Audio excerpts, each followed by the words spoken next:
如果問大家四大古文明係邊4個，我諗大家未必答得出。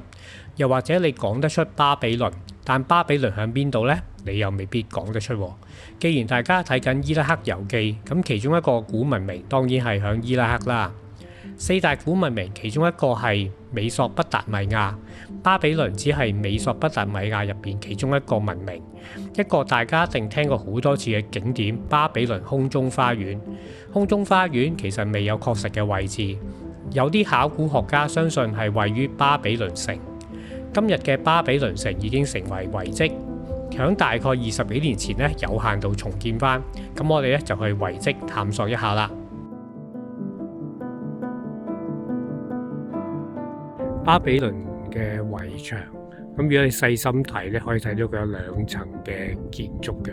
第一層咧就係舊好多嘅，第二層咧就新好多嘅。下邊嗰層咧就係以前真係嘅遺跡，上面咧就係近代翻新嘅時候咧加建翻上去復修翻嘅。一如伊拉克其他嘅景點一樣啊，呢個景點都係幾乎接近零遊客。咁遊客咧就係有我啦，我個朋友啦。跟住司機同埋管理員就得4個人嘅啫。但係管理員所講就係呢啲咧就係以前嘅遺跡，新起翻上去翻新嗰啲有啲文字寫咗喺度嘅。咁管理員所講咧，呢個就係記載咗係薩達姆時期翻新嘅。終於揾到塊咧乾乾淨淨又睇得清楚嘅。In the era of Republic Saddam Hussein, President Iraq protect God, protection Iraq, rebuilt civilization Iraq, he rebuilt Babylon, the third steps in 1989. Before this stairs, 2 steps. He beginning in 1982.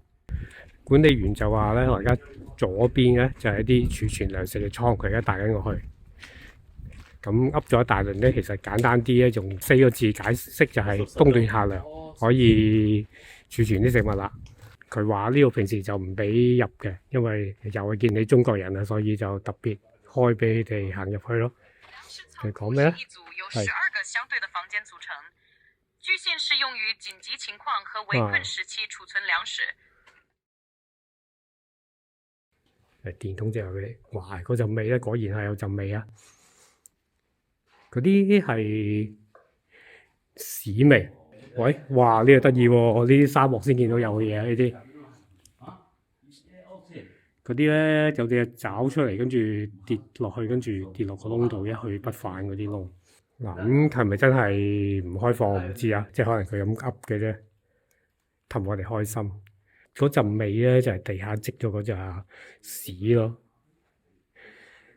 如果譬如玩開鋼洞咧，呢就係蝙蝠屎嘅味，但喺度又唔似有蝙蝠，係咩屎嚟嘅？呢啲係，總之係屎啊！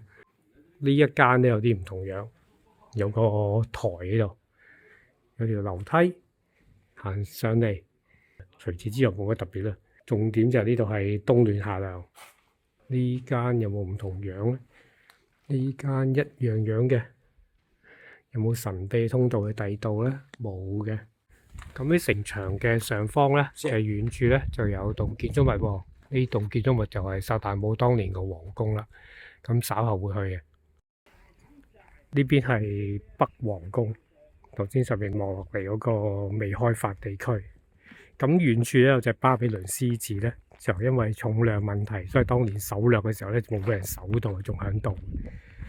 而家去下呢間似乎入得去嘅建築物先。嗱，希望咁多年都冇冧，我行過嗰刻唔好冧啦。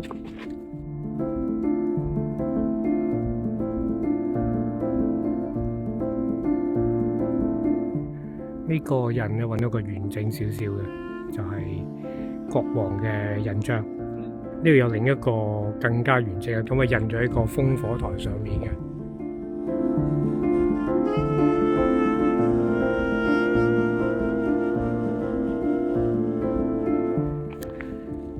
咁呢條就係巴比倫嘅大街，響北邊咧就連接去頭先嗰個北宮，咁南邊咧就去一個唔知咩廟，唔識讀個名啦，寫翻喺度一個名。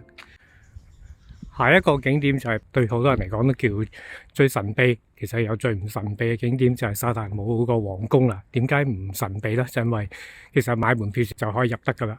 不過呢，而家呢就正值維修階段，所以入邊就唔入得，只能夠喺外邊參觀。依家喺薩達姆皇宮門口，根據本地員所講呢，個皇宮其實已經閂咗7年，將來會唔會開翻呢？就應該機會都唔大噶啦。咁所以咧就你俾多個1000蚊所謂入場費咧，就淨係去外圍度行個圈影張相嘅啫，冇得入去噶啦。最近就嚟到呢度啦，再前面就唔可以再入啦。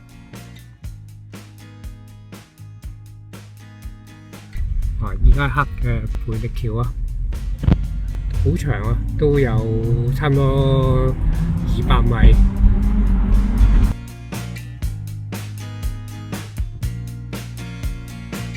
呢一座就係塔克基斯拉宮，都係復修中，所以又係封住咗，唔知入唔入到啊？呢度所謂復修緊嘅，基本上都係爛到尾噶啦，冇下文噶啦。